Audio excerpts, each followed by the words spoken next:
Olá, boa noite. O Conselho Regional de Medicina do Estado vai investigar o suposto vazamento de dados sigilosos da criança de 10 anos que engravidou após ser estuprada pelo tio. O CRM recebeu uma denúncia de uma deputada de São Paulo. O Conselho Regional de Medicina do Espírito Santo vai investigar a suspeita de vazamento de informações médicas sigilosas da menina de 10 anos que foi estuprada pelo próprio tio. O CRM recebeu com gravidade a informação de que os dados médicos sigilosos da menina foram divulgados. E agora vai apurar se houve envolvimento de algum médico no vazamento dessas informações. Uma deputada de São Paulo também pediu formalmente que o Conselho Regional avalie o atendimento médico prestado à criança no Hospital das Clínicas. Diante dos casos de vazamento de dados da criança, a deputada federal Soraya Manato, do PSL, confirmou que recebeu os laudos e as informações médicas da criança pelo WhatsApp. Em relação ao laudo que recebi, penso que a pessoa que me mandou se sentiu na obrigação, por eu ser deputada federal, médica ginecologista obstetra, evangélica, defensora da vida e defensora da lei. A deputada reiterou que concorda que a polícia deva investigar quem divulgou essas informações. O Ministério Público Estadual já encaminhou à Polícia Civil o pedido de instauração de inquérito para apurar os vazamentos das informações. O MP entrou com ações contra a extremista Sara Giromini e também contra um morador de São Mateus. O Ministério Público Federal também está investigando o caso.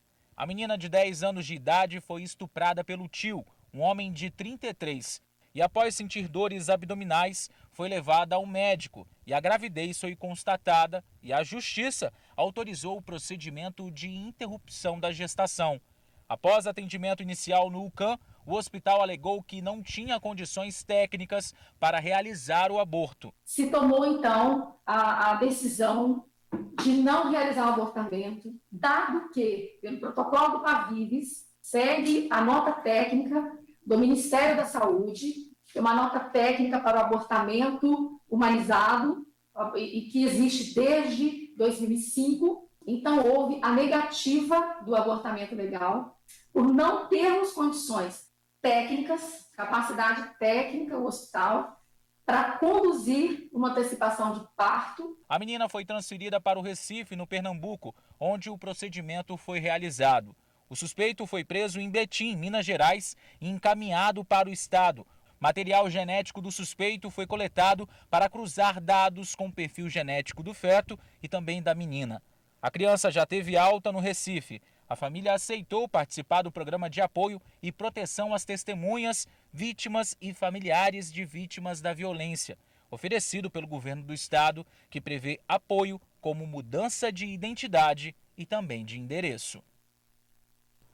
Segundo o Ministério Público Estadual, o local para onde a criança foi levada é mantido em sigilo.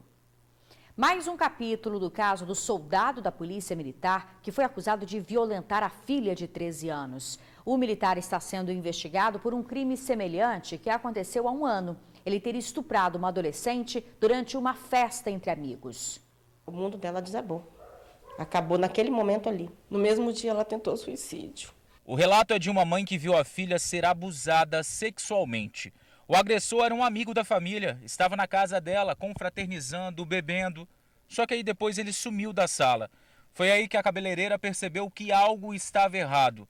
Ela flagrou o homem no quarto da filha, abusando dela. A cena que eu vi foi ele em cima dela, com uma das mãos no pescoço dela, e ela completamente desacordada. Ele estava seminu. Na hora que ele levantou no susto, ele já puxou automaticamente o lençol que estava por cima dele, tampando as partes íntimas dele. Depois do flagrante, ela ainda foi ameaçada pelo abusador. Ele pegou, cadê minha roupa, procurando a roupa, quem sabia nem onde estava. Ele simplesmente falou, eu mato você e a sua filha.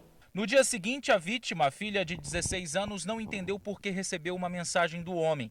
Nela ele pedia perdão, desculpas. Foi aí que a cabeleireira contou o que aconteceu. Mesmo diante da ameaça, ela denunciou. Procurou a justiça. Eu saberia do risco que eu estava correndo, mas eu não podia deixar isso impune. Essa seria mais uma vítima do soldado da Polícia Militar que teria abusado da própria filha de 13 anos. Esse caso foi exibido primeiro aqui no TN2, com exclusividade. Eu fui lá no quarto do meu pai, né? Porque eu tava chorando, aí eu fui lá. Ele não tinha visto, entrei no quarto.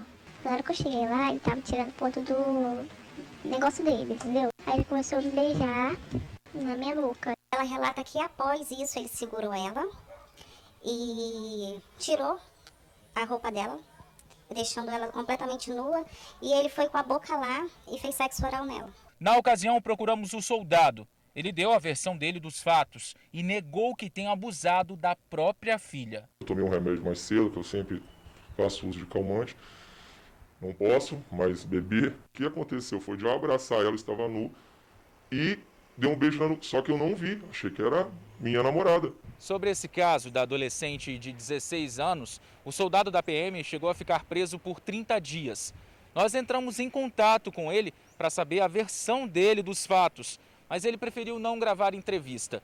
Disse que foi uma recomendação dos advogados. Ele também não passou detalhes do processo.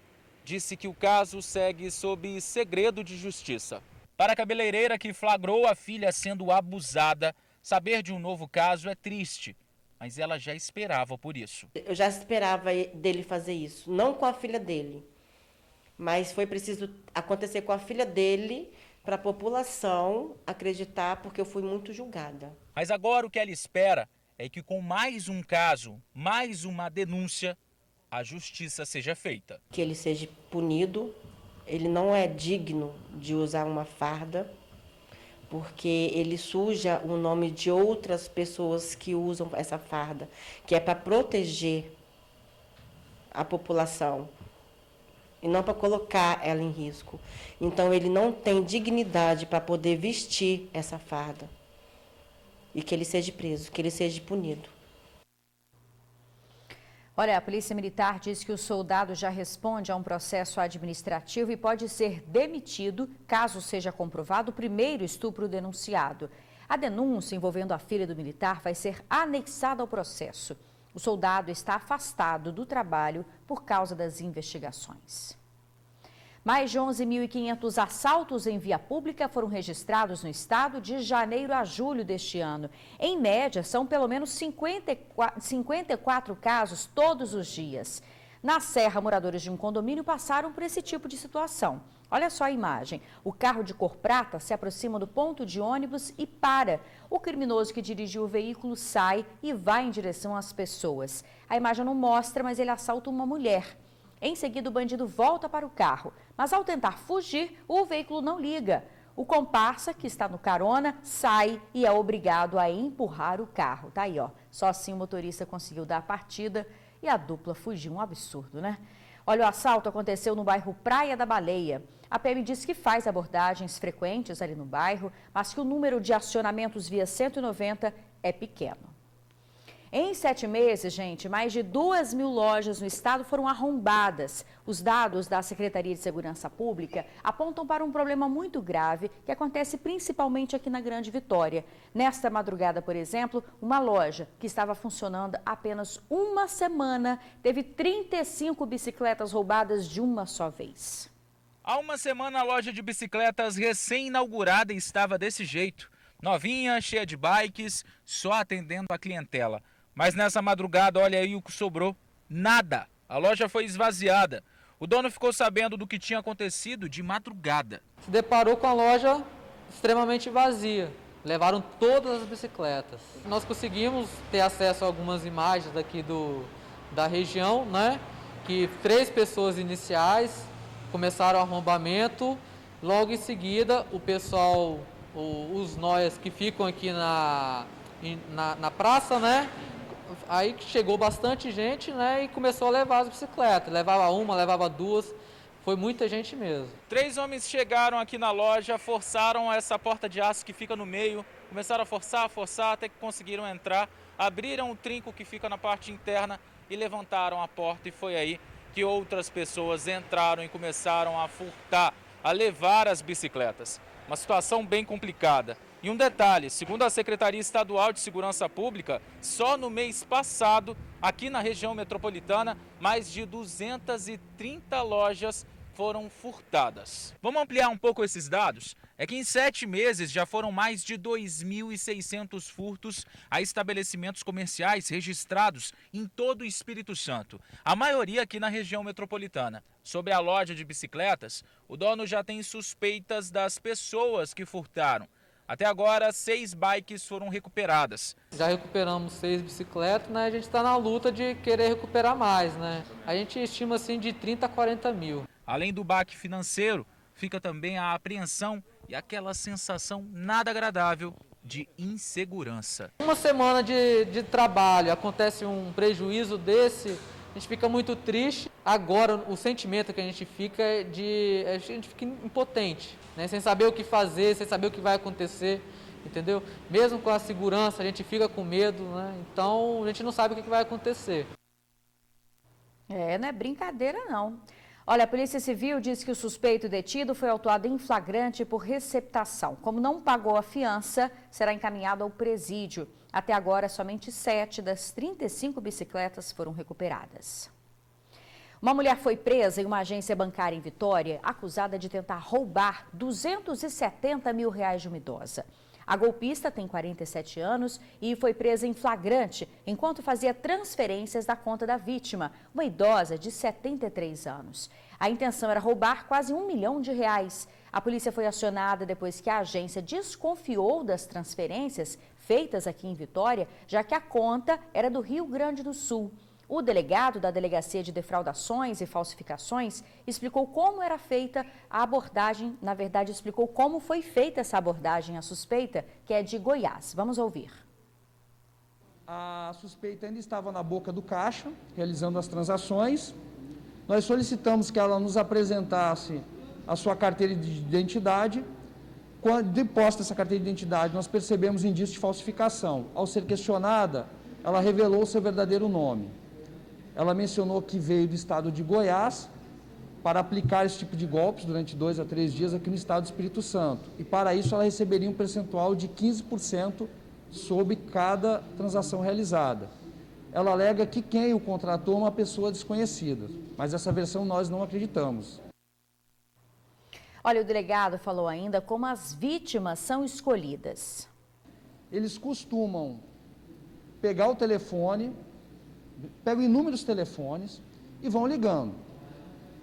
Eles se fazem passar por atendente do banco, colhe os dados pessoais da vítima, colhe os dados bancários. De posse dessas informações, eles falsificam a identidade da vítima, que passou os dados.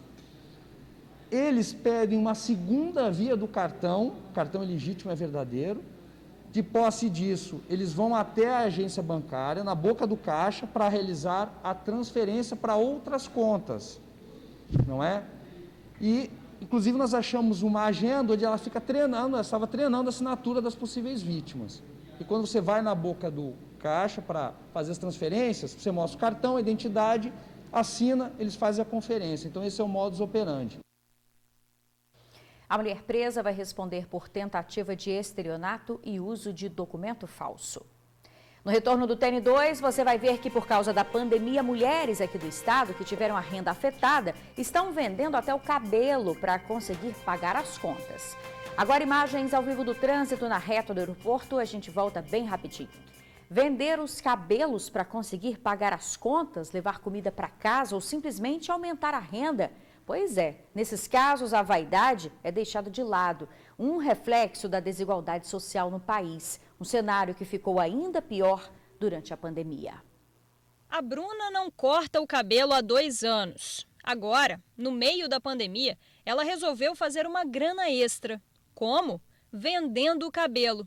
Nem pensou 2 vezes e passou a tesoura. Não seria um SOS assim de necessidade extrema, vai ser uma extra. Bruna uniu a vontade de cortar o cabelo longo com a possibilidade de fazer um dinheiro a mais. Mas ela sabe que essa não é a realidade da maioria. Muita gente está desempregado.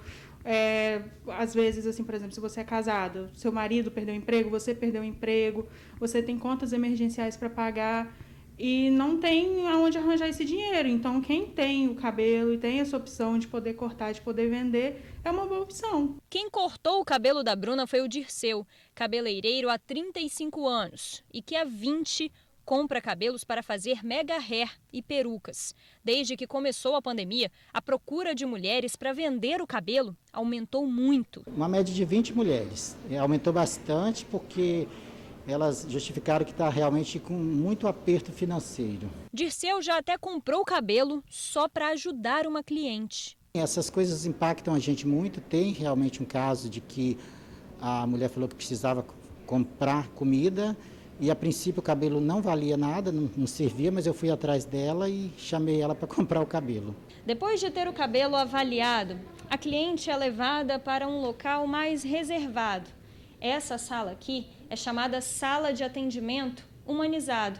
É nesse ambiente que o cabelo da cliente é cortado. E também é aqui nessa sala que a cliente consegue dividir os problemas com o cabeleireiro. Para a pessoa ela desabafar ali, porque eu acho que é o momento dela. Eu abro para ela ficar bem à vontade. Eu não sei se eu estou certo, mas eu sempre agi dessa forma. Elas pedem desculpa pela situação, por estar expressando aquele sentimento, eu deixo elas bem à vontade e a gente também compactua do mesmo sentimento, porque a gente tem a mesma dor, né? Aquela dor da perda, que é uma perda, né? O valor dos cabelos varia de R$100 a R$1.000, dependendo da textura, do volume e do comprimento. O mínimo para vender o cabelo são 55 centímetros, mais de 2 palmos e 4 dedos. Muita coisa, né? Quem é mulher sabe, mas para muita gente a necessidade falou mais alto que a estética. Pois é. Esse salão fica em um shopping na Enseada do Suá, em Vitória. E por falar em pandemia, vamos aos números da Covid-19. De ontem para hoje foram 23 novos óbitos, 819 infectados. O estado hoje, gente, ultrapassou a marca de 3.000 óbitos. Chegamos a quase 105 mil casos da doença e o número de curados é de 90.995. Em 24 horas, quase 1.400 pessoas foram consideradas curadas da doença. Inclusive, nós estamos neste momento da pandemia, em que o número de curados está sendo maior que o de infectados diariamente. Hoje, 86%, segundo o painel Covid, 86% das pessoas que pegaram a doença já se curaram. Agora a gente destaca os casos de coronavírus dentro dos presídios. Temos aqui também o painel relacionado à população privada de liberdade. Até hoje foram detectados 418 casos da doença em todo o sistema prisional, com 2 óbitos. Inclusive hoje a Secretaria de Justiça divulgou que foram confirmados casos no Centro de Detenção Provisória de São Mateus. Não informou quantos casos, mas que foi feita uma testagem em massa e que a maioria dos internos que testou positivo não apresentava sintomas graves. Os demais tiveram sintomas leves. Na verdade, a maioria estava assintomática. Os demais estavam com sintomas leves, estão tendo acompanhamento médico e que não houve ainda necessidade de internação. Em instantes, você confere aqui no TN2, ventos de até 85 km/h com a chegada da frente fria no estado. Agora imagens ao vivo do trânsito na Reta da Penha. A gente volta bem rapidinho. O capixaba já percebeu que o tempo mudou, né? A super frente fria que está fazendo nevar no sul do país trouxe baixas temperaturas para o Espírito Santo. Inclusive, os ventos chegaram a quase 85 km/h na terceira ponte pela manhã. Apesar da intensidade, o tráfego de veículos é permitido. E o fim de semana, a gente vai ser assim, de vento frio, temperaturas baixas com a mínima de 8 graus. Bom, se aquece aí, tenha um excelente fim de semana. Segunda-feira a gente está de volta, viu? Até lá.